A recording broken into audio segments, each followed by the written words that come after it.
मैंने बता दिया आपको, यहाँ की जो हड्डी है ना उसके सबसे निचले पार्ट में सीने के बीचों बीच, जहाँ पर ऐसे और आप घुटनों के बल बैठेंगे, ये पीछे बल रहेंगे ऐसे, और आप ऐसे इनको 5 से 6 सेंटीमीटर कंप्रेस करेंगे, है ना।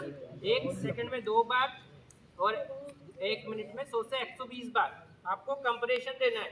जब आप इनको दबाओगे ना तो हार्ट से ब्लड निकलेगा, वो इधर जाएगा, फिर आप छोड़ोगे तो वापस भरेगा, फिर चलेगा, फिर वापस भरेगा। इस तरीके से इनकी जो पंपिंग है हार्ट की, वो आपके हाथ बना के रखेंगे। और 30 बार कंप्रेशन देने के बाद 2 बार सांस देंगे। सांस देने के लिए नाक बंद करेंगे, सांस खींचेंगे, माउथ टू माउथ सांस देंगे। बट सांस देना जरूरी नहीं है। अभी गिरे 10 मिनट ही हुए हैं, इनके शरीर में इतनी ऑक्सीजन है कि वो इधर उधर जा सके, तो सांस देना जरूरी नहीं है। हो सकता है इनके मुंह में ब्लड हो, टीबी हो, पता नहीं हो, बट ये कंप्रेशन देने से पीछे नहीं हटना है।